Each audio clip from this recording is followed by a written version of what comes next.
Introducing the new party. We live stream Monday through Thursday 8 p.m. Eastern Standard Time.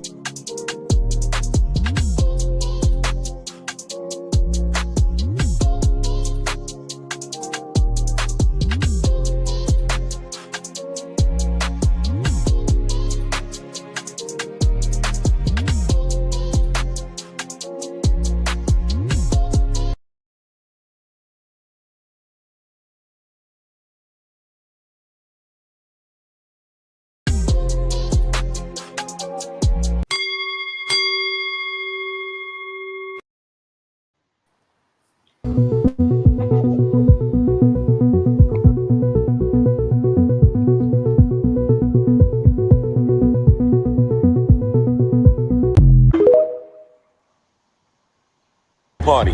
Why I like the new party? Number one, it's a group of people that's on a panel. We all have differences, but we all basically still come together at the end of the day. The new party for me is about unity. The new party for me is about educating people to the truth, letting people know what's been going on in our country. With that being said, shout out to the new party, man. We're going to keep it going with y'all.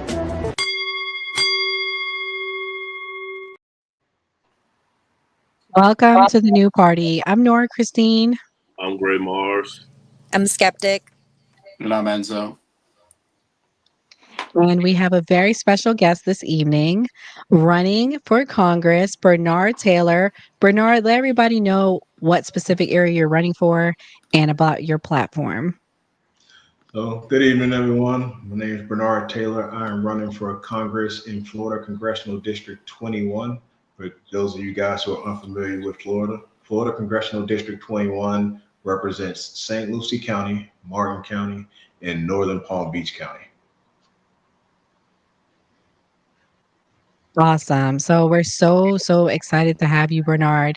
It is so good to have a Florida congressman running. We're going to each take turns asking questions. I'll let the founder of the channel, Gray Mars, go first with his questions. So Bernard, this is your first time here, so I want to start at the very beginning. Did you grow up in South Florida? Is that where you spent your childhood? So yeah, I was born and raised in Miami. I lived in Miami until I was about 13 years old. When I turned 13, my mom moved us up to the Treasure Coast area, the Vero Beach, Fort Pierce area. Went to Sebastian River High School, graduated from Sebastian River High School. So yeah, Florida, South Florida is my home, up and down from South Florida, from the Miami-Dade area, all the way up here through the Treasure Coast. I know you were talking about this before we went live, but I saw you doing comedy first. Can you tell them what you told us that inspired you to do comedy? So yeah, my original reason for making content was, again, I work as a firefighter, so obviously we see some really bad stuff, and our mental health is very important. And a lot of times, guys, they try to tough it out, or they see talking about your mental health or dealing with your mental health as a weakness. And everybody has their different outlet as far as how they deal with the stresses of the job. And one of the things I decided to do was, again, just start making content for me at first, just to deal with the stresses of the job, to kind of keep things light and keep things funny, in order to make sure that, my mind stays sharp and I don't let this stuff that I see overwhelm me. As I started posting the videos, they started gaining traction. A lot of people in my profession, they love the videos, they got laughs from the videos, and one thing led to another, and here I am 4 years later with this massive following across all these different social media platforms. So it started out, again, as just a way to deal with my own mental health and struggles with this work that I do, and it turned into an avenue to inspire young people to become firefighters and look into the field of being a first responder, help my fellow first responders, again, dealing with their mental health. And just providing laughs for the community, man, because in these days, everybody needs a good laugh. So, absolutely. Hopefully, the new party can catch up to as big of a following as you have. Who's your biggest role model growing up, and what did you learn from them? My biggest role model growing up was, well, that's a good question, man. My biggest role model growing up was probably my cousin David. My cousin David was growing up in Miami, in the part of Miami we grew up. So we grew up in northern Miami, place called Carroll City, which they call Miami Gardens now. Will always be Carroll City. Just growing up in that area, being exposed to different things that I could have been exposed to. Being the youngest of all my cousins, I had about 25 cousins, and out of all my cousins, most of them went the wrong way, except for my cousin David. He was always the one with his head on straight. Ended up getting his truck driver's license, and making a good living for himself, being a good family man. And I always gravitated towards him as opposed to gravitating towards some of my other cousins and other family members. Had I gravitated towards them, my life would have been totally different. So I would say my cousin David was probably one of my biggest role models, just growing up, making sure I go down the right path and following a good example. That's great. That's great. And as a veteran, I always hear people say thank you for your service, and I feel like firefighters don't hear it enough. So thank you for your service. Thank you for your support. I appreciate it, brother. For sure. So my last question is, what was your first job, and what did it teach you about life? My first job was when I was 14. I worked as a stock clerk / bagger for Winn-Dixie. It taught me the value of work, man. It taught me the value of responsibility. I picked up the job because I was the oldest of 5 of a single mother, and just knowing that my mom needed help around the house as far as finances was concerned. So I learned at an early age that responsibility to want to help and make sure that my mom and the rest of my siblings was okay. So it just is ingrained in me at that time, that always that the willingness to help others, the willingness to do what I can in order to make sure those who are around me are having the best life possible. So Thank you. And if I was down there, you would definitely have my vote. But I'll vote for your guy here in the Tampa area. Appreciate it, man. Thank you. For sure. All right. So I'm going to allow ladies first. Skeptic, do your thing. Yeah, so the first thing I wanted to ask was, what was it that convinced you to run for office? So the very first thing that convinced me to run for office, with everything going on over the past year, as far as from an election cycle to all the policies that have been implemented, it's kind of all touched my life in one way or another. So for example, my wife being a daughter of immigrants, so the whole process of everything that's happening now, as far as immigrants, even immigrant citizens being targeted, it don't sit right with me. As far as, again, my wife being a daughter of an immigrant, the attacks on the Department of Education. I'm a father of a child with autism. So the Department of Education and the individual educational plans that the Department of Education makes sure that each state enforces is vital to my son's educational experience. With the Department of Education being potentially dismantled and leaving that up to the state to enforce IEPs, you're asking for a lot of trust for a state that has had 2 governors with Medicare fraud scandals. You know what I'm saying? So you're asking me to trust them that they're going to do the right by my child and making sure that the money and the resources that he needs with those IEPs are going to be handled the way they need to be handled. As opposed to with the Department of Education, I know that enforcement part of the Department of Education will make sure that the state is doing what they're supposed to do as far as my child and anyone's child who has those IEPs. A lot of children with autism, disabilities, and things of that nature. The way the economy is working right now, as a firefighter, we have a lot of brothers in my union who are in what's called an investment plan, and they were planning on retiring this year, but because of the way the markets are setting up right now, the money that they thought they had, they don't have right now. So they're unable to retire, which also has a domino effect because you have other friends of mine who thinking they're going to get promotions because these guys are retiring out. Now these guys aren't retiring out these guys can't get promoted and they've already taken a test with a list that expires at the end of the year. So if they don't get promoted at the end of the year, they have to go through the whole testing process again. So everything is just a domino effect. And each one of these policies, each one of these um, different attacks on different groups of people have all impacted my life in one way or another. So it just like it really motivated me to be a person that says, hey, I don't like the way things are going.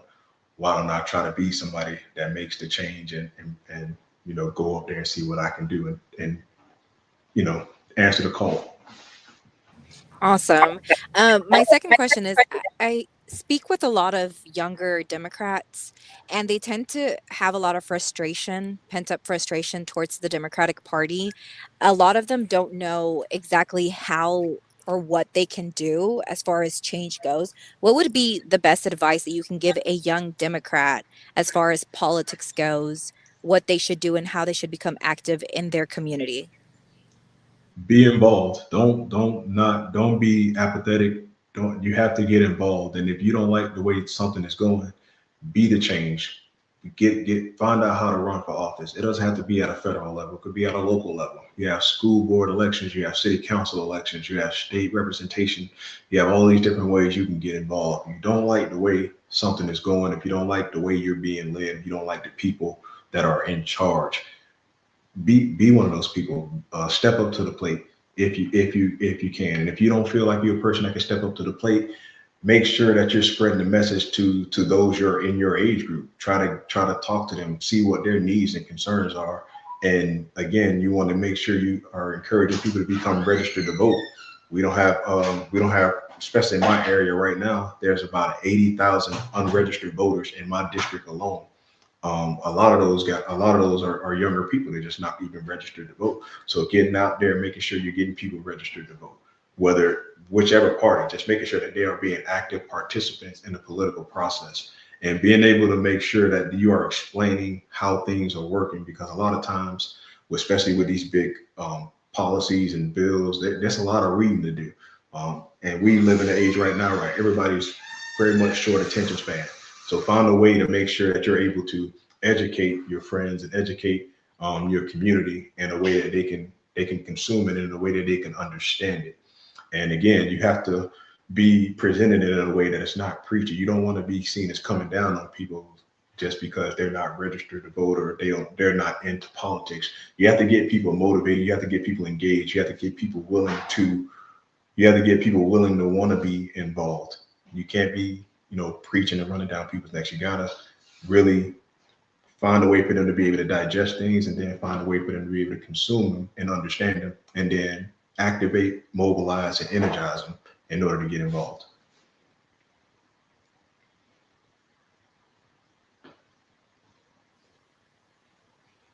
Captain, you there? Yeah, my next one was You broke over up, here. Skeptic. We can't hear you. Okay. Captain, you go ahead with your question. Can you hear me now? Is this good? Is the connection better now? Yeah. Okay. Mhm. My question was, what was your thoughts on Mike Waltz stepping down? It was going to be someone. Someone was going to have to take the fall for this whole Signal Gate thing. I thought it might have been the Secretary of Defense. I thought it was going to be Pete Hegseth, but at the end of the day, I think Mike Waltz was probably a better person to be the sacrificial lamb.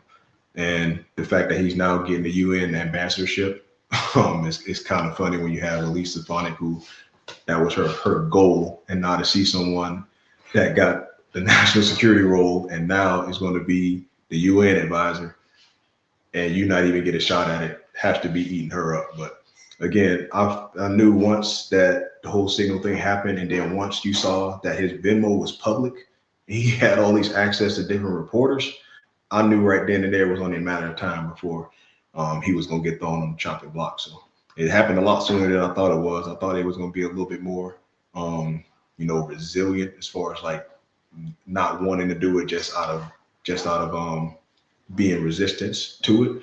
But I figured it was going to happen sooner or later.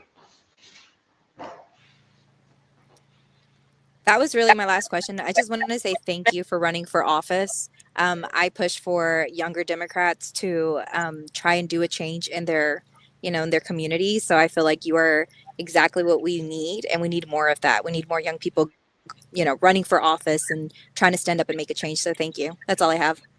No, thank you for your support. I appreciate it. Yeah. So I'm going to play a clip real quick because it kind of goes into my questions. I have, a lot of questions on law and order. So let me play this clip about crime in your area. Absolutely. Police tell me they found 2 fully loaded guns that were not in a secured location inside the home. In these pictures provided by Port St. Lucie police, they say the 2-year-old found the fully loaded gun.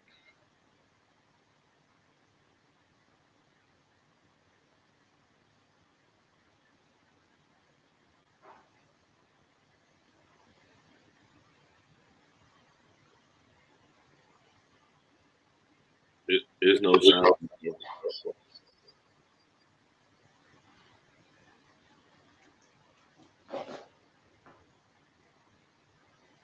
Uh-oh. Well, pretty much the question, the clip was pretty much about like a child having access to a gun. And, there's a lot of guns in Florida. My question to you is living in an area where we've had multiple mass shootings, what is something legislation action wise that you can take if you are or when you are elected to Congress to prevent these mass shootings, to prevent child accidents? What are things legislative wise that you think can be done to prevent that moving forward? Well, again, we are in Florida, so everyone is very, very protective of the Second Amendment right, and very much for the Second Amendment. I think everybody has the right to protect themselves accordingly. Having said that, again, we're in Florida. We've had the Parkland shooting. We've had just recently the shooting up at Florida State. Um, Me personally, I think that there should be some legislation involving assault weapons and getting assault weapons off the street. That's just me personally, just because again, I know all the different talking points as far as like anytime there's a mass shooting, it's always well their person needs mental health and all this other stuff that don't nobody ever seem to actually offer these people or offer programs for these mental health that just talks about it and it's always thoughts and prayers. At the end of the day, I support everyone's right to protect themselves again and the right to bear arms. I just don't see the need for people to have assault weapons or have access to assault weapons so easily. If you're going to have them, I think we should have stricter ways to access them as far as stricter background checks and things of that nature. Because again, having worked in the field that I work in and having known people that have responded to these mass shootings, having known people that responded to the mass shootings in Parkland, it is a devastating sight to behold, and it's something that you never ever forget. Seeing a bunch of children who just were trying to enjoy their day at school that are completely lifeless now. So again, I know I'm in Florida. I know that people are very protective of their right to bear arms. And again, I know all the talking points, but they just me personally, again, having been so close and having known the experiences of people in my field, any way we can to try to mitigate people from being exposed to it or from losing our children, I'm all for it. Okay, so pretty much like going back to my question, you think there should be more like access to mental health then? That would be legislation that you would take to increase access to mental health. That's one legislative action I would take. But then also again, I think there should be stricter laws as far as access to these assault weapons and weapons of war. Because again, it happens way too often for it not to be a problem. And I know to say again, I know the talk points is guns don't kill people, people kill people. Well, people kill people with the tools that they have. I have never seen 100 people get stabbed to death at the same time, or 100 people get mashed over the head with a hammer at the same time. You get what I'm saying? So Yeah, I get what you're saying. it's got to be a balance. It's got to be a balance. It's got to be a way for us to everybody have a way to protect themselves and everybody be able to have a weapon, but at the same time, it has to be some common sense involved in it as well. Again, that's just my opinion though. No, I definitely agree with that. Okay. So my next question is regarding law and order. Like I said, that's like really my focus. What are actions that you think can be done to ensure that Florida is a safer place, legislative wise? Legislative wise, well, when you think about the state of Florida, again, everything kind of tends to come back to um, the where area. It depends on the area. First of all, it depends on what the area you're in and what type of crimes are we talking about. As far as, are we talking about violent crimes? Are we talking about uh, drug related crimes? Every area is different as far as the crime rate and what particularly affects that area. Um, Legislatively, I feel as though we need to um, kind of look at the crime statistics from each area and then go about the ways of finding ways to have better trained police force, finding legislation to better train our police force to better provide um, different safeguards in different areas depending on the area of the state. Because again, what the crime rate will be in Miami-Dade and the high level of violent crime there is going to be different than where I am now in St. Lucie County. So it kind of just all depends. But I think the biggest thing we need to do legislative wise is to create more ways to better train our police force and then also to recruit more to our police force. Because I don't know if you guys notice, not living in Florida, like there is a really big recruitment process, recruitment shortage when it comes to people actually wanting to serve in law enforcement. So we have to be able to get people that are want to serve the community in a law enforcement capacity, and then be able to better train these people in order to help the different levels of crime in the different communities. Bernard, I have one more quick question, and then I'm gonna let Mia, a caller of ours, answer. Sorry, when you saw me pausing, that's why we were getting a call. No My worries. last question is, what made you choose to run Democrat versus Republican? I mean, you have a background where you're a firefighter. You seem very masculine to me. So I just was wondering what made you choose that route versus going the Republican route, which is what most law enforcement and firefighters are. Um, um, I'm probably more compassionate than most firefighters in law enforcement. No, again, I'm fully aware of both parties and both parties' policies when it comes to different things. I tend to lean more towards the Democratic side in terms of how I feel about different programs and how I feel about the economy and the way things should go. I fully believe in, helping people who need the help and giving them ways to be able to get themselves to be at a place where they can sustain and have a good life. Again, I'm a child. I was born in poverty. I was raised in the projects. So these programs like the SNAP benefit programs, Hmm. Medicaid, growing up, like all those things helped me to get to where I am today. And without those programs growing up, there would have been days I probably wouldn't have been able to eat. I couldn't have had the health care that I needed to growing up and developing.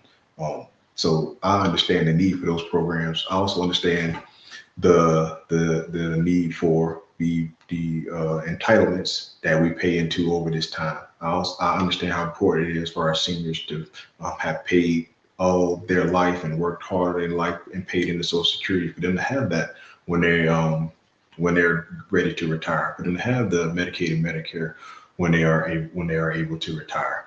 Um, and again, I kind of just again my belief system and the way I think about things, I'm much more compassionate than I think the other party is. So I kind of lean towards the Democratic side. That makes sense. Okay, I'm gonna allow our caller to come in and ask her question. One moment. Let me share my screen and get the phone on the screen. Mia, Yep, I'm here. can you guys hear her? I can hear. Hello, can you guys hear Yeah, All me? right. Yeah, I we get can hear you. Go ahead, Mia. All right, perfect. How is everybody doing? Good. doing well. Um, so I just wanted to say hi. Sorry I couldn't be there, and I just have a couple questions. I just kind of wanted to touch base on the statistics of your district, Okay. and I just wanted to see how your pathway to overcoming. So it looks like your district is over 60% white and only 12% black. The average Mhm. median household income is $80,000.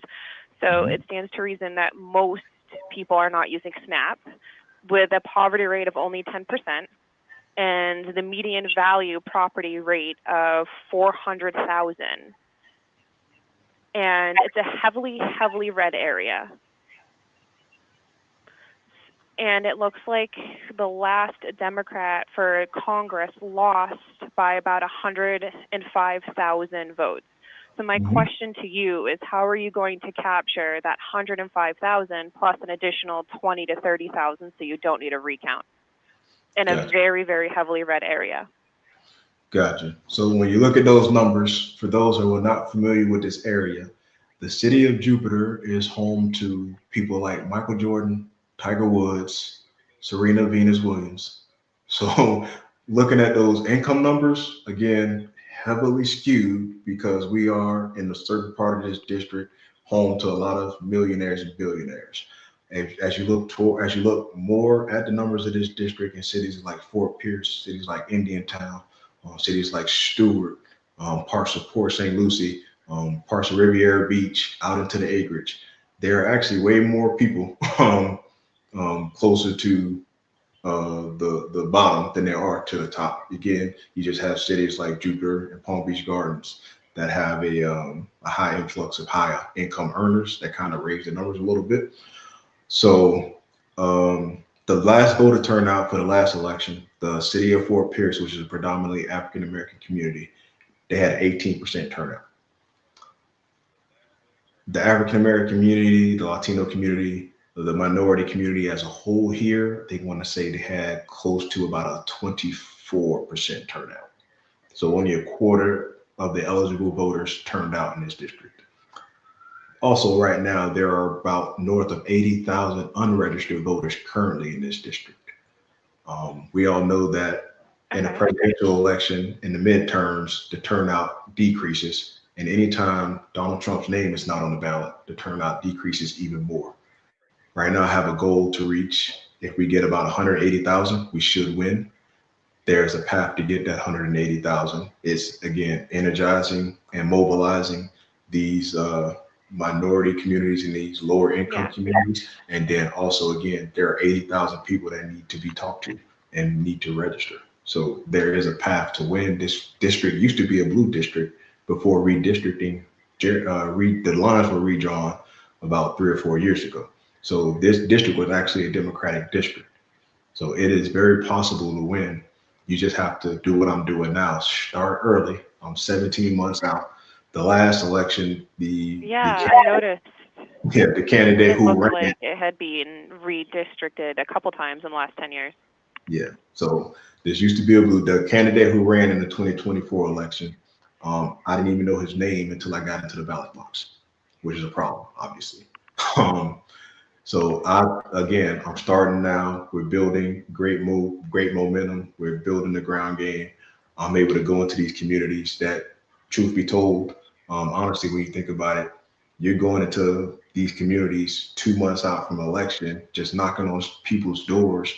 Especially, I know my community. I know my people. Like, you're not going to show up 2 months out just to say, "Hey, I need you to come out and vote." Like, no, I don't want to I don't want to feel like I'm being used. Like, and that's all you're doing. You're coming to my community right now because you need us. No, I'm not going to turn out. And that's a lot of people. A lot of people felt that way. That's why they had an 18% turnout in that one city. We got to get people educated. We got to get out and talking to people now, and not just we're using you for your vote, but we actually want to educate you and want to give you value as to why you should vote. What are your main concerns? Talking to people about what are the things that actually concern them, not worrying about these talking points that you get from the national party, but actually in the community, what are the things that concern you? So we're starting now. We're getting out here. We're getting a chance to talk to people and get our message out. And hopefully by this time next year, that momentum will be carried forward, and we can make some we can make some magic, and we can do the impossible. Just looking back at the special elections in CD6, that was a 16-point swing just off of these first 3 months. In CD1, that was a 20-point swing. And those districts are way more red than this district now. So if they can do that there, like swings like that in this here district could flip it. So we just have to capitalize and mobilize and be ready when the time comes. Mia, Yep, I'm here. is there any other questions you have? No, I think that covers it. So it sounds to me that the plan is to continue to capture existing Democratic voters and to try to capture an additional 100,000, which was the deficit, the difference between last election, plus hopefully a filler of an extra additional, 5 to 25,000 of unregistered voters, just to give you some padding so you can avoid needing a recount. Yeah. So again, the target number we have, which would, obviously put you as a clear winner without anything. So I think that's a solid plan. I will say you definitely have an uphill battle for sure. Yeah, but if it was easy, it wouldn't be worth it. So Exactly. everybody, All right, Mia. everybody, Thank you for everybody calling. out here my whole life. So if it was easy, it wouldn't be worth it. So we're gonna make it happen. Yeah. So my next question, I'm gonna go into asking about the housing shortage, and then I have like one more question for you. I have a clip though that goes with it to break it up a little bit. These complaints from property owners, many who faced foreclosure after they were hit with pricey property liens. Dave joining us now with these big developments, Dave. Right, that's exactly right, Megan. Mark Montalto, who's the head of Port St. Lucie Properties, is now facing 46 charges, including grand theft and racketeering. It's important to point out these charges are tied to property owners and complaints only in the Port St. Lucie city limits. As I've reported, there are dozens of other homeowners claiming to be victims throughout St. Lucie County, and the sheriff's office says its investigation into Montalto is ongoing. Many homeowners who chose Montalto and Port St. Lucie Properties to build their houses say the arrest gives them a measure of justice. I've been digging into records and adding up the price these property owners had to pay off liens on their homes due to Montalto's alleged failure to pay subcontractors. By August 2023, the number of outstanding liens for 80 homes totaled $3.79 million. As a result, people with homes fully built, partially constructed, or not even built at all, faced paying tens of thousands of dollars within 3 months or lose their property to foreclosure. I spoke to a couple of Mark Montalto's former customers about Montalto's arrest. Oh, thank God. That's all I ask for. I don't, listen, at this point, I need justice. That's all I ask for, justice. Just for the community as a whole to see that justice, has been served to him, will definitely make us happy as a community. Mark Montalto is now locked up in the St. Lucie County Jail. His bond has been set at $2.77 million. Roughly 20 former customers of Port St. Lucie Properties have also sued Montalto. Some were awarded judgments of more than $100,000. And those I spoke to said they were encouraged by his arrest. So my question is simple. What do you plan on doing for the housing crisis that we have here in Florida? Because we've had a big influx of people from other people coming during COVID to, immigrants coming here. What do you do? What do you think can be done to fix the housing crisis? First thing we got to do is get the big corporate landlords. We gotta come up with some rules and regs, because again, being from Miami originally, I can tell you that a lot of these big corporations are just coming in, buying up different homes and different properties so they can rebuild them and rent them all out. They want to turn everyone in the renters. They don't want homeowners. They really want you to come in here and be renters. So I think there has to be some rules and regulations and legislation put in place to stop corporate and privatized companies from coming in and just buying up huge swaths of land and houses and taking away from those who actually want to try and buy a home and purchase a home. Next thing we got to do is we got to attack the homeowners insurance. We have a homeowners insurance crisis here in Florida with all the different homeowners insurance that left over the past couple of years. So there are very few, if any at all, people that are actually able to offer homeowners insurance. And when they are offering homeowners insurance, because there are not an abundance of homeowners insurance in Florida, they can charge ridiculous rates and ridiculous prices because, again, it's so hard to even get your home insured, being that we are here in Florida, and over the past couple of years, especially over in the Tampa area, they've experienced just storm after storm after storm. So just trying to get people to come in and insure your home is difficult enough. And then when you actually do find someone, the rates and the prices are ridiculous. So we need to enact some more tenant laws and tenant protections. You get a lot of people. I'm sorry to say again, Florida, we the home of the scammers. Any kind of scam that could be ran, it probably originated here in Florida. So you'll get people that get these homes, get these properties. And again, like you just saw there, you end up having a lien on your home and your home's not even built yet. So you already own before you even moved into this home. You can't even get your home because there's a lien on it. So we got to come up with a way, again, to enact legislation that protects tenants and to enact some legislation, rules, and regulation when it comes to these big corporate private hedge funds to come in and buy properties and raise the rate so that average American citizens can't buy homes in these areas. Okay, well, that about does it for me. I'm gonna kick it over to Enzo now. All right. So I just got two questions. Give me one second. Let me bring it back up. All right. All right. So first question: what change would you want to see within your district that you would bring? Just more representation of the people in my district. The biggest complaint I get about my district is the person who's representing them now doesn't represent them. He represents his donors. He represents APAC, and he represents the president. He doesn't really represent the people here. Before last week or 2 weeks ago, when he had his initial town hall, he hadn't had a town hall in over 2,000 days. Completely unacceptable. And when he does come to the district, when he does actually interact with voters, again, from what I'm talking with his constituents and talking with people today, he talks down to people. He really doesn't try to hear people out and hear their concerns. He's very, very rude, very obnoxious. It's just they don't feel represented.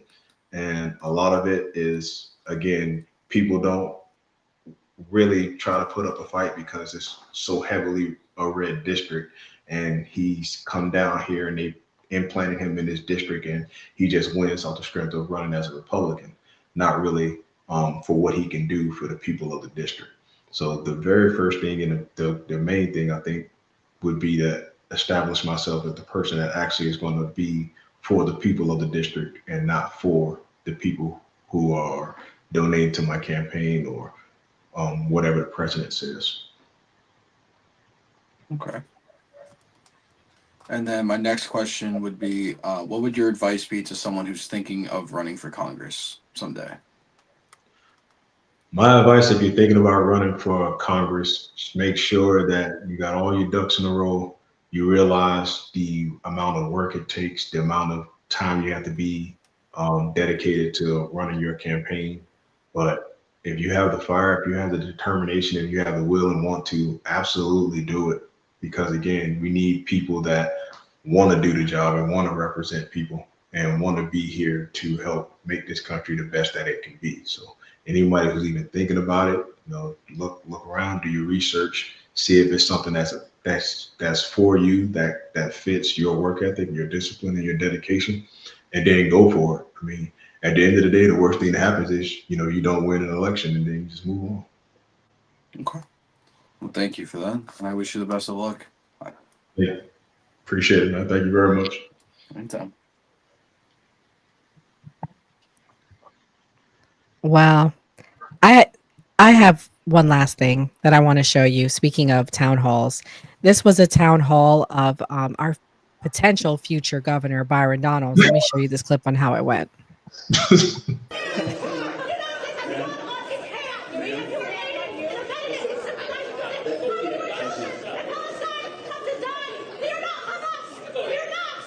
Palestinians have voted for Hamas. They are not going to remove Hamas. So if you want to have a shouting match to please, let's have a shouting match on the facts. The truth is that Hamas held elections one time, and they never held elections again because they would prefer to keep the Palestinian people under their roof. So if you're going to ask who has blood on their hands, it is Hamas and it is the people that empower them, which is the regime in Iran. That's the truth. If you want to please have a shouting match to please,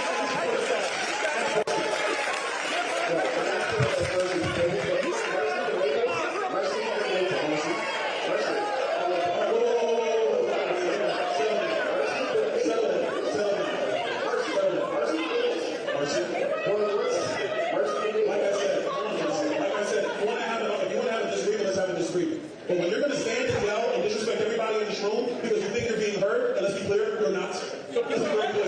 You're not. What you're doing is yelling now, and you're being disrespectful. You, ma'am, you are being disrespectful. And I will respect you, and I will honor the fact that you are here trying to get answers, but if you're going to hold this thing up and be disrespectful, then that's not for you to be removed.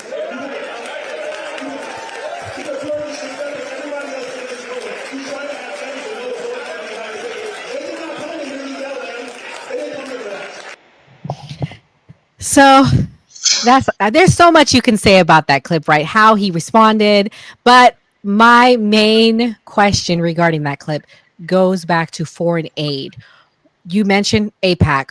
What would be your position when elected to Congress on foreign aid and how it would benefit our state of Florida? Because pretty much that's why they're fired up, because he's a big proponent of what's going on in Israel, giving them money.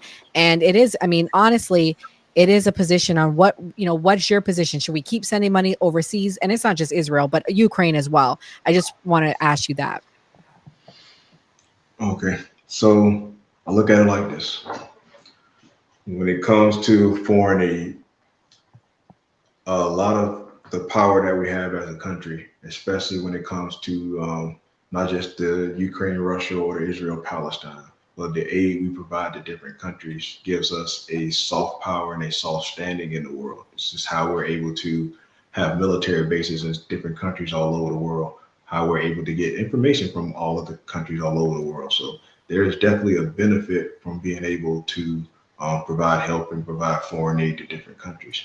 Having said that, when it comes to the whole Russia-Ukraine war, keep in mind, and I had someone explain this to me because, again, foreign policy is something that I'm learning, I'm getting better at. When we talk about we're sending this money over to Ukraine, you hear the numbers as far as like we're sending these billions of dollars. We're not writing a check for $5-6 billion and sending it over to Ukraine. What happens is when we sign aid packages and you're talking about billions of dollars going over, a lot of that is in terms of the value of things that we're sending over to Ukraine as far as weapons. When we're talking about the weapons that we're sending to Ukraine, a lot of those weapons are decommissioned weapons. They're weapons that they can't be used anymore. And well, they're not going to be used, and they can't be used, obviously. What happens with these weapons when you have to be decommissioned? You have to destroy them. It costs us as a country more money to destroy these weapons as opposed to just sending them over there and letting the people of Ukraine use them to fight against Russia. That's one thing. When it comes to Israel and Palestine, my position is very clear. I don't believe that the conflict between heads of states should impact the citizens of each country. There's no reason for innocent babies, children on both sides to have to suffer and lose their life because the people at the top have issues or have complaints or I want to fight with each other. And that's with any war. Any war is always the people at the top got an issue and us at the bottom are the ones that pay for it. Us are the ones that suffer. We the ones that have to go and fight. I don't subscribe to that. I don't subscribe to, again, having to sacrifice innocent lives and people who just want to have the opportunity to live a comfortable life, but can't because the conflict between the people at the top. So if it was up to me, I wouldn't send any aid as far as Israel, the Israel Palestine conflict is concerned, because again, you have one side that's ruthlessly, destroying the lives of civilians. Well, both sides are destroying the lives of civilians, and I don't support I don't support enabling that on either side. So, but I do understand also foreign policy. I understand the treaty that we have with Israel. I understand the obligations that we have as a country. So again, it's all very much a very slippery slope as far as like policies and treaties and the honoring those policies and treaties that we've signed over 80 years ago.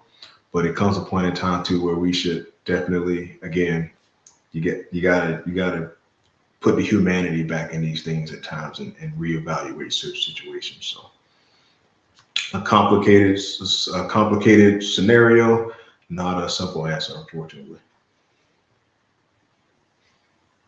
For sure. Or did you have anything else? Bernard, definitely, I like a lot of stuff that you said. And on a new party, we normally go around for final thoughts. So you were a content creator. I think what's unique about you is being able to turn that into something with politics. So we'll go to you last, so you tell people where to give you fundraising and your. No, he can go now because we have one more topic and we're gonna let him go first. Okay, go ahead, Bernard. All right, guys, thank you for inviting me. Thank you for having me on. I very much appreciate each and every one of you and all your questions. You guys, if you haven't followed me, you can follow me on Bernard Taylor for Congress. It's Bernard Taylor for Congress across all social media. So whether it's TikTok, Instagram, YouTube, whatever your favorite social media platform is, I'm on there, Bernard Taylor for Congress. Also, my website, the link is in the bio on all my social media platforms, but the website is bernardtaylorforcongress.org. It's going to be bernardtaylorforcongress.org. So you can go to the website. There is a link there if you want to donate to the campaign. Every dollar helps. Every dollar helps. The one thing I want you guys to know about my campaign is strictly a grassroots movement. So I don't accept any big corporate donors, and I don't accept any APAC money, none of that. It is strictly a grassroots movement. If I can't win this with the people, then I don't want to win it. So again, you make sure you follow me across all socials. The website is there, bernardtaylorforcongress.org. And if you want to volunteer to help the campaign, whether that's phone banking or if you're in the area, door knocking, you can sign up on the website there as well. Again, thank you guys for having me. It was a pleasure talking to each and every one of you. Absolutely. We definitely appreciate you for coming. I hope you win. Yeah, Bernard, thank you so much for coming. I appreciate you. Everybody go check out Bernard Taylor. Give him a follow. Go follow him on TikTok. His stuff is hilarious. I mean, if nothing else, you will get a laugh. And he's a handsome firefighter, so you can't beat that, ladies. We will support you any way possible. Thank you, Bernard, for coming. And don't forget us as you head to the White House. We got to do this again. We got 17 months, so we're definitely going to do this again. Oh yeah, you let us know, Bernard, for sure. Anytime, reach out, let us know, and we'll make it happen. Absolutely. You guys stay safe out there. Be blessed. Have a good night. Thank you. God bless. I don't want to make poor Bernard stay with us, but I got some other things to talk about. Let's talk about RFK, guys. RFK. I don't know if you guys heard. Skeptic, did you hear what RFK said yesterday in the cabinet meeting? No, I didn't. Surprisingly. Oh, so. Really? Okay. So pretty much RFK. Want to do the double hat. Yeah. RFK confirmed what us conspiracy theorists, MAGA people have been saying. I'm about to play the clip because I know it's going to shock y'all. Let me share the screen.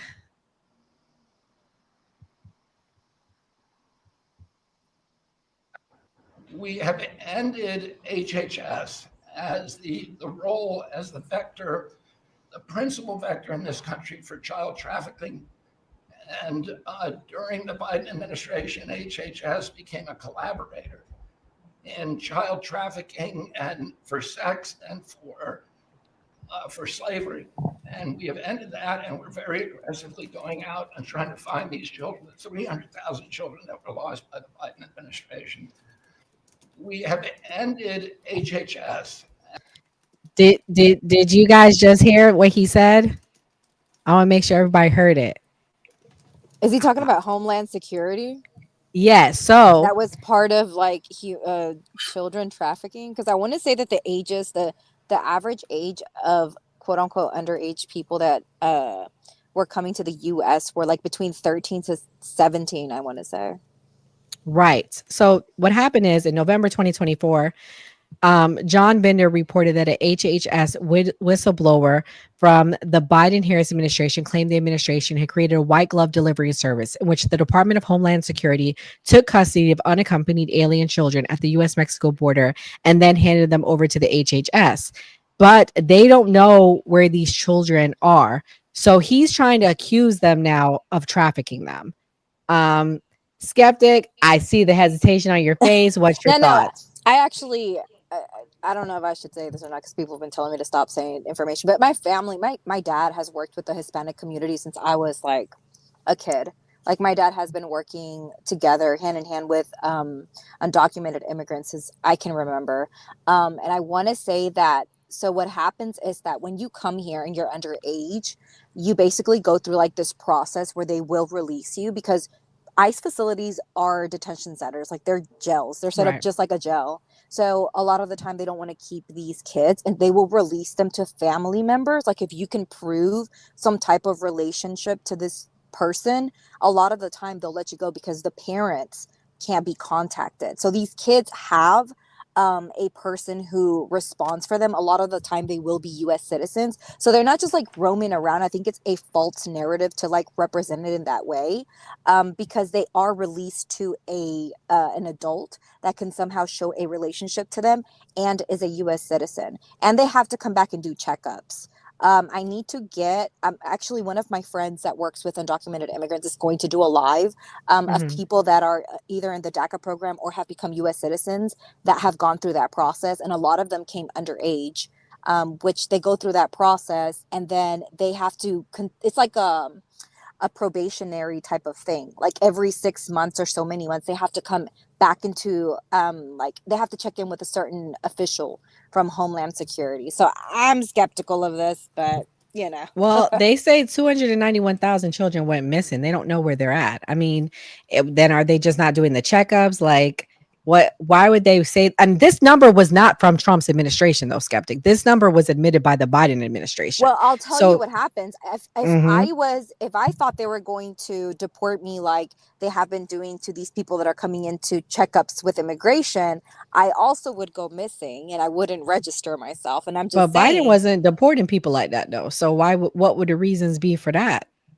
I want to say that the numbers that they're giving now was after he took office, but no, that number's been out. I knew of that number when Trump was running with Kamala, because that was a talking point that did I not tell you that number? I said all these kids are missing.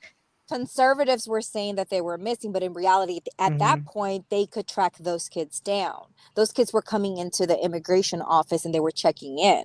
They weren't actually missing. But now people aren't coming into the immigration office because look at what happened to the lady with the 3 U.S. citizen kids that got deported to Honduras. Now, that story, I'm not going to lie, Skeptic, that broke my heart because she was trying to comply. And that's my whole argument. I always tell you that. My issue with a lot of these illegal immigrants is they're not complying. And how can you come in our country, the first thing you do is break the law. We don't know who you are. We can't track you down. You're not complying when there are millions of people that do comply. But Enzo, you've researched this a little bit today. What have you found out in your readings? Because you were the one that, told me about this article that came up. So what I read off of it was, I'm gonna bring it right back up.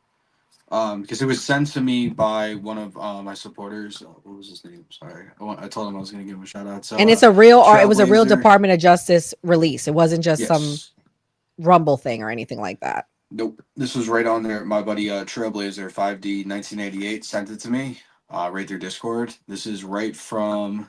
Let me bring it up. Right from justice.gov or justice.gov, the United States Attorney Office, leaders of 764 arrested and charged with operating a child trafficking child exploitation enterprise. So pretty much what they uncovered was the two masterminds completely behind all of these missing children that has gone on since the Biden administration. I mean, it's hilarious to me, honestly, because that was one of the big talking points for years, that unaccompanied minors were going missing under the Trump administration the first time, as well as another talking point going into the election, when in reality, this has been happening since Obama as well as Biden too. Because this dates back. I mean, there's plenty of documents literally just in here, just in the complaint. It's a it's a 20-page complaint over here, going through everything, like with pictures of 764, and as well as here, I just sent it over to you, Nora, as well. This is from 7/11/24 records. HHS sent unaccompanied minors to sponsors with MS-13 ties, potential trafficking rings, and this was from 2024.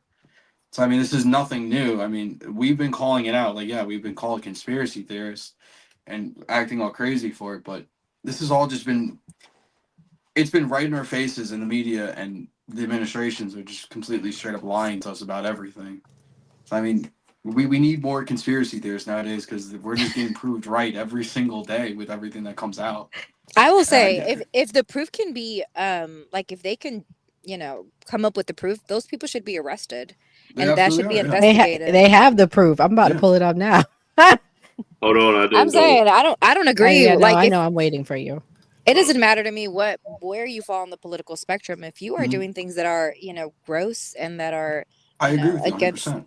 Yeah, I'm against that 100%. So Go first ahead. off, with RFK literally just claimed that teenage boys in America have less testosterone than 68-year-old men. So the source that's saying this, we can't really trust what he's been saying, and we know that the Republican Party, the first thing they do is, oh, something about the kids. They use that same emotional rant over and over and over. Like, I just feel like when Pizzagate happened, I felt like the Republican Party should have been like, you know what, we're gonna stop doing this because we put people at risk when we say things are happening to children. Because as soon as you say things are happening to children, people immediately get emotional. People immediately are upset. So that's my take on that. Good point, Gray. Well, let me break down. This is from Senator Grassley. Senator Chuck Grassley has released internal records from the Biden administration Department of Human and Health Services, revealing HHS knowingly sent 2 unaccompanied migrant children to a household with direct connections with MS-13 gangs. And there's tons of documents. I mean, it's not just that. I mean, right now as we speak. I said I'm scrolling through the documents as we speak. Yeah, I mean, I can share the screen. There's tons and tons of documents here. I mean, listen, guys, we can deny all we want that this is happening. And to me, 2 children is too much. I think 2 children shows that this is really happening. And these are just the 2 that they found.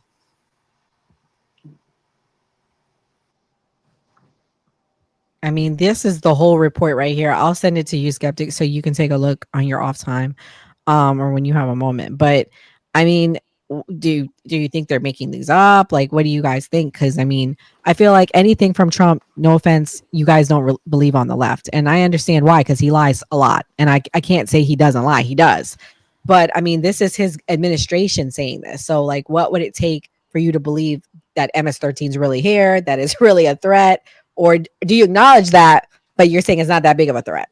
Well, I'll say this. MS-13 started in Los Angeles, but we have categorized them as a foreign terrorist group. So, it's the Trump administration gets their facts wrong a lot of the time. I have to agree with Gray. RFK may not be the most reliable source. However, I do think if the proof is there, then those people should be arrested, and definitely an investigation should be done. I don't know how impactful this is going to be, being that they're their history is not very good. And this is the bad thing about it. When people, do all of these things, it's hard to cipher through what's true and what's not, what's factual and what isn't. So it's like the boy that cried wolf. Like now it's kind of hard to say, well, I might have lied before, I might have, trampled on someone's constitutional rights, but now I actually have proof. And it's like, okay, well, if we can look at the proof and it's real, and we can get secondary and third sources to back this up, then I think they should definitely investigate it and arrest the people that are guilty. So Wow. from Mhm. what we were looking, what Nora was talking about, I brought up one of the emails that's in here. Birth certificate XXX6-09, identifying MS-13 gang member as father, encrypted PDF.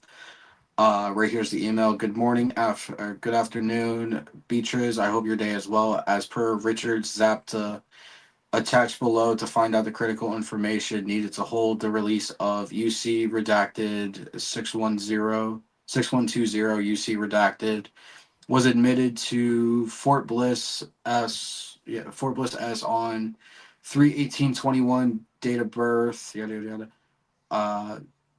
Redacted 07, El Salvador. The sponsor has MS-13 Hollywood gang click affiliation. Thank you. You need to thank you for all you do. Keep the UCs safe. And then literally all over confirmed MS-13 gang affiliation with sponsor attempting to gain sponsorship of UC redacted, and it's all here. And this is before the Trump administration. So I mean, I don't want to hear Trump when this was from anybody saying, because Grassley put this together in July of 24, and all these documents are dating back to 21. So I mean, Has anyone been arrested? I'm just wondering. Have they arrested anybody? Yeah, 2 they people have been arrested. arrested. I thought what happened with that other article you sent to me, the bigger one? Yeah, that's the leaders of the sections. That's the 2 that got arrested. They arrested them in Greece because they're running this operation from Greece. Yep. So what's his name?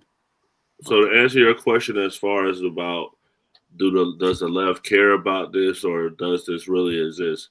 I'll use something that like people try to use against Democrats. So like if you say to a black conservative, like, hey, police brutality is an issue, then the first thing they'll say is, oh, well, it's way more black on black crime, which is true. So like, but the real solution is poverty. Like fix poverty, and then these probably crimes will probably drop. I feel like it's the same thing with the right. The right picks out certain things and say, oh, this is just a massive problem. This is just a massive problem. And then it's like, yeah, okay, this is a problem, but what's the severity of this and what's the real solution to this? Like, so that's the issue I feel like the left has. It's not that they don't care or they don't think it's real. They just don't think that the severity that the right is saying that is happening is true. Okay. Well, another story that happened this week is regarding the truck drivers. Let me play the clip and then we can talk about it. Russell Rocha has been a truck driver for 17 years. We need to open the door to opportunity for everybody. While he says there is a need for drivers, Rocha sees the logic behind the executive order signed by President Donald Trump on Monday. Because if you can't read or understand a certain sign that's a little dangerous, it could affect all of us. The new order requires truckers to demonstrate proficiency using the English language before getting behind the wheel. According to the executive order, proficiency means drivers can read and understand traffic signs and communicate with traffic safety, border patrol, and agricultural checkpoints, as well as others. Es una ley inefasta. It's an awful law. Yoman Rivera told me. En mis 15 años como camionero. In my 15 years as truck driver, I never had an issue with English. Rivera claims he recognized the signs and communicated with officers with his limited English. First off. But according to Transportation Secretary Sean Duffy, there are documented cases where drivers' inability to read signs and speak the language may have contributed to a series of fatal accidents. We have to watch out for lives. I mean, that's most important, right? It depends on how many people are affected and how many people decide to exit the industry because of it. Rivera says he's already seen many truck drivers putting their trucks on sale. He also said 1 in 5 truck drivers are Hispanic, about 23%. Um, Skeptic, I'm gonna let you go first. What's your thoughts on this executive order by the Trump administration, and what do you think is going to happen now that he's done this? I say let them think. Let them all think. If you're Hispanic and they pass this law, go. And the area that I live at now, the farmers are crying and putting up signs to ask people to come and work their farms. We have a labor shortage in America, and they have scared the Latinos away. And I say let it go. Stay home. Don't do the work. Sell your truck and let them sink. Let them figure it out. These tariffs, everything that's going on, they're about to see the consequence of sitting there. Arkansas had already done this, and Arkansas's truck, their industry. I know somebody who actually, my best friend, her father. I grew up in Arkansas. Her father actually sold his truck and retired from it because he was like, I don't have time to be bothered by these police officers. They were using it to discriminate. And so they ended up having a shortage.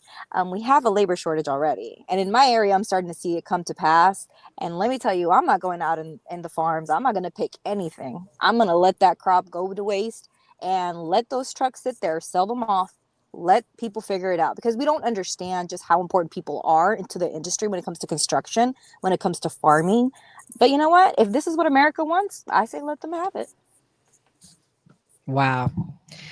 Enzo, do you think we're gonna have a trucking problem? Like a problem with the supply chain now? Do you think this is gonna affect it, or you think this is a good thing? I know you work with your hands, you do service kind of work, so tell us what you think on that. I honestly think it's not going to be that big of an issue at the end of the day. I mean, there will always be people to fill these jobs, regardless of if it's in agriculture or construction or in trucking. I don't really think it's that big of an issue at all. I mean, I'm kind of happy for it because the way that they outlined it, like, yeah, some of these cases where truck accidents could happen could have been avoided. I'm not going to say it's just because they don't speak English or anything like that. Maybe they didn't understand the signs. Like, that's perfectly fine. But if you should show just a little bit of proficiency to be able to do that, because at the end of the day, you're playing with other people's lives at the end of the day when you're on the road like that. You have a truck that weighs 80,000 pounds. You should be proficient in the language to understand the signs and to be on the road. I mean, I think it's the same way for anybody, regardless if you're a trucker or not. You should show proficiency in the language of the country that you're in. And that's just my thoughts on that. I mean, I don't, like I said, I'm gonna circle back to what I was saying. I don't think there's going to be a labor shortage or anything like that. When it comes down to trucking or anything like that, like unemployment's at 4.2%. So I mean, how are we at a labor shortage? Is really my question. Gray. I feel like putting a company or even a private company or a government in a situation that has to like focus on discrimination rather than a bottom line is just an additional step. I'll give you a prime example. I just went to my daughter's school, like something they call pro dads, right? And there was it was a white guy like talking, it was a Spanish guy next to me, he was like translating. So he was translating, but it's a white guy in the front with his daughter's deaf. He's speaking in sign language. So the guy that's interpreting Spanish is also speaking in sign language to the father. So the school is worried about the bottom line. They got a guy translating English, speaking Spanish, and speaking in sign language. So I feel like, when we say the DEI stuff and you really want to hire somebody on merit, I feel like the company should really just have to worry about what's the best for the bottom line and just adding additional hurdles to say, oh, this person has to do the X, Y, Z. Because I've been to other countries. I mean, I've been overseas and I was fine without knowing Arabic. I was fine without knowing, German. So, I mean, I got around. Well, I disagree. I think we are an English speaking country. I think they should speak English. I think it's taking away from Americans, and I don't agree. I can tell you I had a trucking business, very successful. We never ran out of work. there was tons of work. I think they should be having programs for young boys, young men, young women too, where when they graduate from high school, they waive their trucking school fee and they allow them to become truck drivers. But we should be focused on getting Americans good paying jobs. Truckers make good money, and I don't think it's fair and right that someone that doesn't speak English can come here and take that job from an American that needs that job. So I disagree, and I think Trump, you need to figure it out. You put this in place, put something in place so the trucking school gets waived or something. I think that's possible. I think if they said come become a truck driver, we'll give you free school, people working will do it. I think they'll be willing to do it, and I just think you should speak English. Even when you take the test, the immigration test, it's in English. Unless it's changed. Has that changed, Skeptic? It's been a few years since my mother took it. No, I want to say it's still in English. So I mean, like, come on, bro. Like, actually, come I on. think they might actually provide it in Spanish if you ask. I want to say. I want to say when my mom took it, it was a For the few years ago. DMV? No, the No, for immigration your test citizenship. for your citizenship. It's 30. It's like questions most Americans don't know. So About shouts out history. to about history. Yep. So I mean, you should know English. Like you come here, you should learn English. You should take it upon yourself to learn English. Sorry, truck drivers make good money, 6 figures, good money. Those trucks will be driving themselves in 10 years. I remember you told me that. I remember when I had the trucking business, you're like, they're going to be self-driving soon. You might lose that. Seriously though, Gray, that's a good point because my husband works in engineering and actually he has this dog robot that now the Spot he's going to bring home, and I was like, what? He was explaining to me what all it can do, and basically it's going to take the he doesn't have to hire an extra person to work for him, like the guys that work in his team, because the Spot dog robot can do what he needs the guys to do. And I was like, whoa, that's crazy. That's kind of scary. Yeah. He might be without a job. They might I'm no conspiracy theorist, but those jobs might get replaced by robots. So we'll see. Yeah, I might get replaced. I hope that doesn't happen. I'm against that. Yeah. Like, yo, Elon's robot freaks me out. I'm not gonna lie. Hey, I'm in robot, cybersecurity. right? I'm in school for cybersecurity, so Look at you. I'll have Okay. a job. I'm joking. You'll get one Hopefully. soon. Well, you'll have a job because you're in school for cybersecurity. You're the jobs that they need. You're going to have to investigate. Did the robot do something bad, or did somebody make the robot do something bad? Yeah. I'm actually going to start a teacher job, a computer teacher job. So hopefully that I never get, I feel like I'm more into the education field after TikTok. Like young people. Yeah, need some you are help. good at that. You are good. You're good at. I'm gonna beat this in your head. Listen to me. This math. Somebody just sent me this too. This is 5 hours ago. Breaking news. Former Georgia Democrat congressional candidate who called for Trump's assassination attempt arrested in multi-state child sex trafficking sting. Wow. And what party are they? What? Say it again. Democrat. Oh. Well, hold on, don't get it started because Republicans got plenty of them running. I know, but I'm just saying, like, we were just talking about that too, and somebody just sent it to me. So something happened with the Kohl's CEO too. The CEO The who? of Kohl's? The CEO of Kohl's, yeah. Oh, well, I have one last clip. I'll find the Kohl's CEO thing, but no, it's fine. Guys, it's not looking too good for you Democrats. I'm gonna play this clip. I'm sorry. I remember it's CNN. Is not right wing. I always show you guys left wing stuff, so you can know I'm not lying. Here we go. Oh, yeah, I saw this. Hold on, sorry. Let me start over. Doing a better job, President. Guess who comes out on top? Within the margin of error, but comes out on top. This looks a lot like the election result, right? Trump 45%, 2 points ahead of Harris at 43%. 12% say they'd be doing about the same.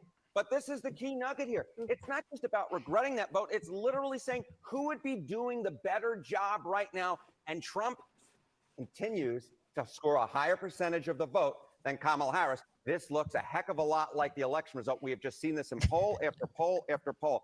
Despite the fact that Trump's favorable ratings aren't too hot to trot, when he's matched up against who he was matched up in 2024, he still, across the polls, scores a higher percentage than Kamala Harris does. Even if they don't know exactly what she would have done, they still went for Donald Trump. Okay, what about when he's matched up against congressional Democrats who we know have had some pretty rough numbers. Yeah, they have had some pretty rough numbers. So Kamala Harris obviously doesn't hold elected office right now, but Democrats in Congress sure do. So who do you trust more on the U.S. main problems, the main problems in the United States? Well, what do we have here? It's the same exact picture, folks. It's the same exact picture. When you match Donald Trump against his actual competition, Donald Trump comes out ahead. Look at this, 40% to congressional Democrats. Look at that, 40%. Make a big circle here. But the bottom line is, but they hate him, right? Right? They hate him, right, Enzo? Worst approval ever, first 100 days. Can we hear it, please? Against his main competition at this point, Democrats in Congress, he is more trusted on the main problems facing the United States right now. In fact, it's not even close. It's an 8-point advantage, which in this politics, well, that's a wide ocean. It's huge, and maybe tells the Democrats that their messaging is not working at this point in time. All right, speaking of the big issues, which party is better trusted when it comes to things like the economy and immigration still? Right. Okay. So we kind of talk about it a little bit up here when we match up Donald Trump against the Democrats in Congress. But what about the parties up against each other, right? Donald Trump has not seen those favorable polls when it comes to the economy, when it comes to immigration. But look here, which party has a better plan? And this is the margin among registered voters. Look at this on immigration. The GOP crushes the Democrats. Look at that. That's a 19-point edge. My goodness gracious. You rarely ever see leads like that in politics these days. How about on the economy, where Donald Trump's numbers have been struggling a little bit? But even there, Republicans hold a 9-point lead. If Democrats think that at this particular point, just because Donald Trump is unpopular, that they're going to run away with it like a Heisman Trophy winner, that is not necessarily the case. These numbers should be a major wake-up call for Democrats. Despite Donald Trump's unpopularity in the polls, when you actually go up against him and you put Democrats' names against him, when you put Republicans as a whole up against him, Republicans and Donald Trump do considerably better. And that is why Democrats, in fact, cannot count their chickens just yet, because those eggs have not cracked at this particular moment. I think you said the pivotal thing, the important thing, which is Democrats are not going to be running away with anything. They have to start thinking about what their message is going forward. That's exactly right, because at this point, the Democratic message ain't selling a thing. All right. Oh man, it's not selling anything. Oh, but he has the worst rating. What did we say the last live? Did we say we can't trust the polls? I'm joking. No, girl, I agree with you. Say that. I'm agreeing with you, but I do think he would win against Kamala. Listen, Kamala was not going to be good for this country, y'all. I'm sorry, Trump. Anybody else would have been better, but I'm sorry. I think y'all don't understand. Middle America like Trump. Like, he's still going to win.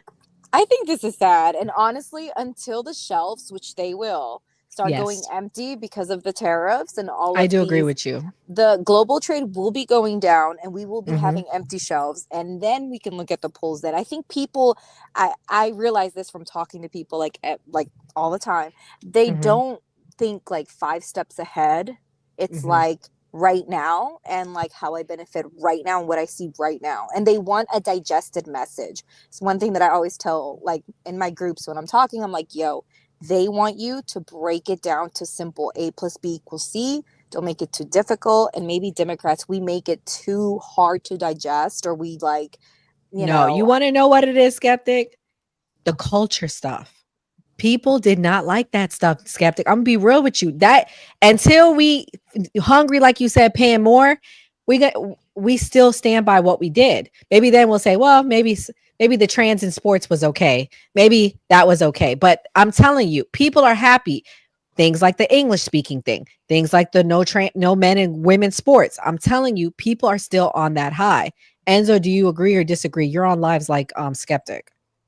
I mean, I haven't heard anything about it even lately on lives. All I get is Trump bad, Orange Man bad still on live, and just incoherent rambling from people. So, I mean, it's been very, very hard to even have conversations with people. It's been unbearable lately.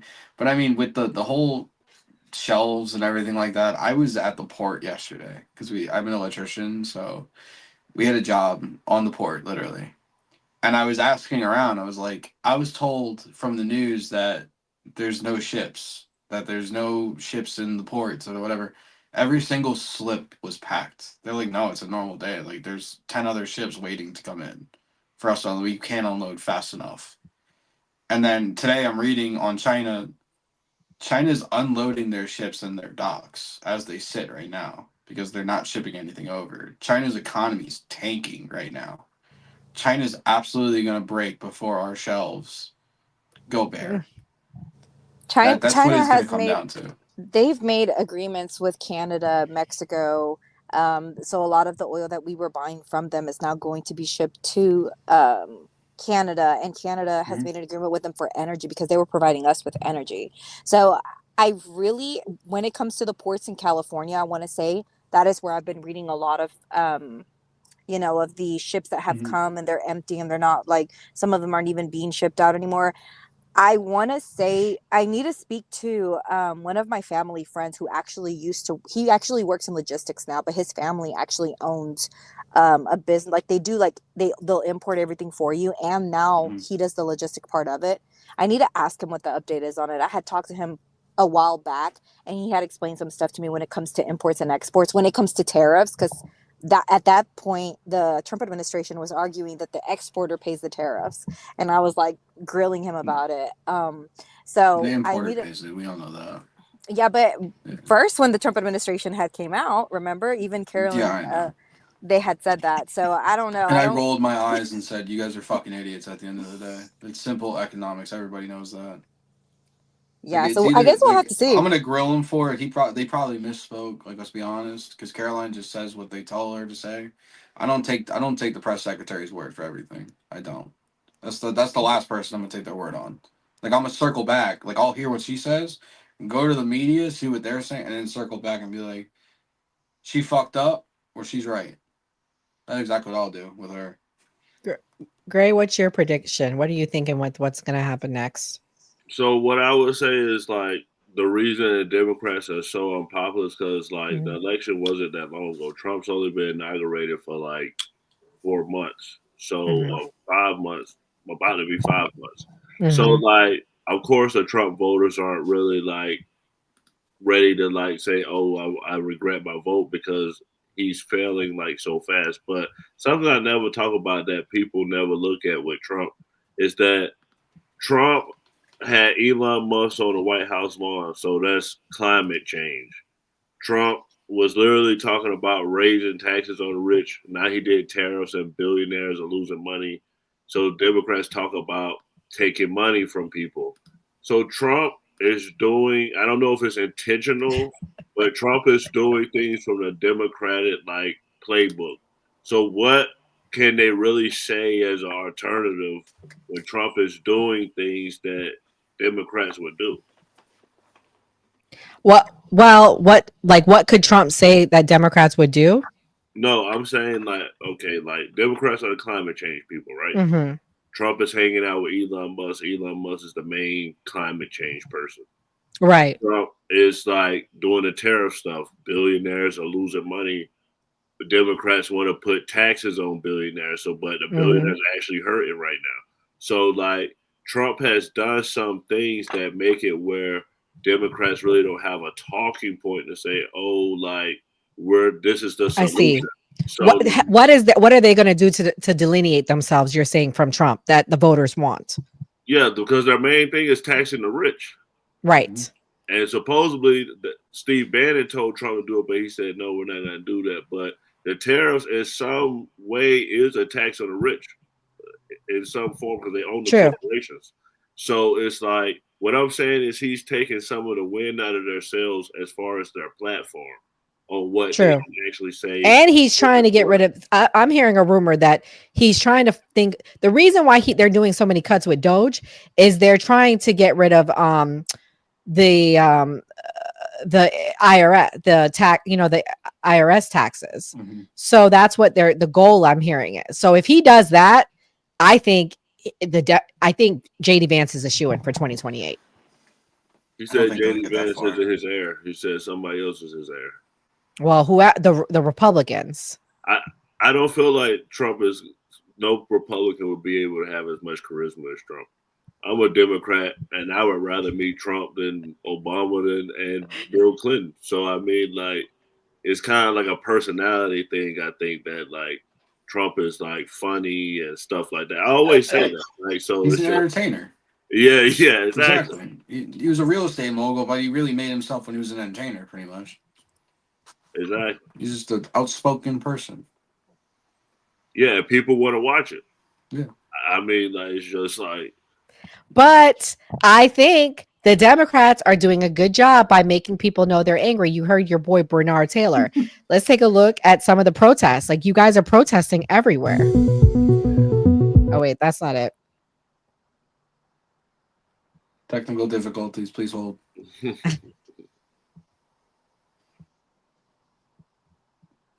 So Gray, Gray, are you going to go to any protests while this is loading up? Please no. Please don't. Please go. Please no. Will you be attending any protests? No. I have it for you now. Thank you. I'm going to show you the link. Well, I mean, I don't know. I mean, hey, this is a protest here in Florida, Gray. They're, they got their signs up. I saw a sign. That's why I got the name. Morons are governing again. That's Palm Beach County. Yes, this is Palm Beach. That's the courthouse. That's the courthouse. They're everywhere. They're mad. I had one in my local area here in Central Florida. They're pretty mad. I mean, do you think that this is going to help you guys, Gray? You want to know what? It's something that I've always thought about, like, because of the stuff that we do here. Mm-hmm. I feel like what we're doing right here, what we did today, interviewing a politician and talking about politics, everybody being from different ideologies, I feel like this is more effective than protesting on either side. True. Where if like, that's one thing I like about TikTok is making people have these type of conversations. And I feel like you get further with that than just protesting. Like, am I like the biggest fan of Trump? No, but do I feel like Trump is Trump sells a dream. Like, what Trump says sounds great. So you're like, okay, that sounds good, but is it really going to happen? So it's just like, I feel like hopefully it goes well for everybody. I'm not rooting against Trump. I'm hoping he knows what he's doing. Like, I got my pension under Trump, so I'm like, hopefully I get something. Who? Trump. Yeah, Under who? Yeah, but the student loans forgiven under Biden, so. Well, they were forgiven. I was given. So, like, how does that work? Like, I'm asking for a friend because you're on a lot of lives, Enzo. If your student loans is in a positive forbearance, they're not coming after that, right? Like, they're coming after people that just were like delinquent, I'm assuming. Probably. Because let me tell you what Biden did for me, y'all. I gotta give Biden his praise. He made it so my student loans don't have to be paid till September 2026. But I don't know with what Trump said, what is about to happen. I need to know. Someone in the chat can let me know how it works. I would love to know. Yeah, I mean, like, I guess people just have to have an open mind. I mean, like, I benefited off of Republican policy, but like, my girl's godmom is a Democratic politician. So, I mean, like, how could I possibly be like, oh, yeah, hey, guys, I'm against everybody. I'm just going to run Republican, even though I'm around Republicans all the time. So it's already like, what are you doing? Yeah, you eating off our backs. You see how that works? Look, you should be out there with your people, Gray. This is your people. Sure. I just want to know how many of them are paid. They were all old. Serious. I heard people are being paid to be out there. Gray, do you think they're being paid or you think they're really angry? If you're saying they're all old, I would guess that they use a 401k, because I have like somebody around me, an older person from the gym, and they're a huge Trump supporter, supporter. And they were like, oh, I switched my money and I made more money, like, to do this. So you just got like basically trying to make a reason of like why like Trump just isn't bad. And that's why Trump, is as good as he is, because people will defend him to the end. But like, people are being affected. Like, that's one person personally I know, and they're a Trump supporter that they told me they having financial stuff. I get what you're They're saying. So older. that's They're like 60. right. Yeah. That's a good point. Like, well, we FAFO'd, and this was a good night and a good show. Enzo, I'm gonna let you go first. Let everybody know what your topic's gonna be tonight if you're going on and where they can find you. Yep. So I am going to be going live on, I'm pretty sure I got my main account back. So Enzo Debates, which is right under my name. I'll be going live doing the same old thing. I voted for Trump. Why didn't you? Just talking to people. Probably going to get yelled at a couple times, but it is what it is. My closing statements are: it's always a great episode with you guys. I appreciate it. I love being here. Bernard, thank you for coming. If you're still watching, Yes. we appreciate you coming. Best of luck in Florida. Honestly, if I was in Florida, I would put the word around, but unfortunately, I'm not.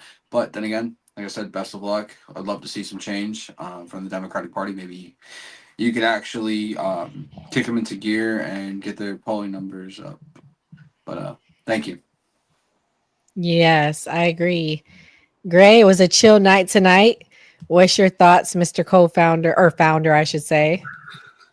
First off to you guys and the skeptic, and even and Mia too. You guys have great questions. Nora, I like what you asked about the home insurance because people do ask about that a lot. Seemed like Mia did a lot of math, and I like that Enzo's was very personal because I know he wanted to run for Congress. I felt like that was like a great question. And skeptic talked about a lot of good stuff as well. So I like that we were able to like really be professional and like, do news stuff. I know we do a lot of opinion piece stuff, and I know that probably took more research. So thank you guys for doing that. It was a chill night. It's always going to be something new coming out, and we just go keep everything coming for you guys. The new party, and like he was saying, like people need to vote. That's one of the biggest things I wanted to say. I don't want to interrupt anybody, but what we always say on here is always vote. So we try to get people informed that actually into politics. And that's what I always, even though I'm a Democrat, say that Trump did. I feel like he made it where more people are into politics. Like the new party probably wouldn't exist if it wasn't for Trump. So if you're just like, you can see benefits on both sides, and that's what the new party is all about. Facts. Yeah. So this was a chill night. So shouts out to everyone that now has memberships. Gray and myself will be doing some member only content. You can get to learn a little bit more about us. The next month we'll probably bring in the other members of our team. So thank you to everyone for the memberships. Shouts out to Enzo, Skeptic, and Mia. Shouts out to the new party team. Shouts out to the founder, Gray Mars. We really appreciate you guys. But Bernard Taylor, I really hope you win. Thank you for watching. Thank you for coming on and supporting us. We are a smaller podcast, but anything we can do for you, we will support. It'd be great to see a good, strong Black man, good, strong representation, firefighter, especially running for the Democrats. I think my reason for leaving the Democratic Party is I didn't leave the Democratic Party. The Democratic Party left me. I don't like the direction they're going in with all the woke stuff. So it's good to see somebody that has good core values. So Bernard, I hope you win. I hope you bring that back to your party. But for me, the future of America, we're about to FAFO, I guess, according to the Dems. Anyone that voted for Trump, stay strong. We know what we did. We know why we did it. We know we had our own reasons. I hope your reasons are being met. Most of mine are. So I'm not giving up on you, Trumpy. I'm still supporting you. I'm still rocking with you. But I really hope the country can be united. Hopefully hard times will unite us. It did unfortunately it did in 2001. And if we are going to see hard times, remember, we are all Americans. We all love each other. Don't stop loving your family, even if they voted against you. We're all in this together. And I've never been more proud to be an American like I felt in 2001. I'm never more proud now. The future is bright. Stay strong. And like we always say on the new party, always vote. God bless. Good night. Always vote. Congrats. Introducing the new party. We live stream Monday through Thursday, 8 p.m. Eastern Standard Time.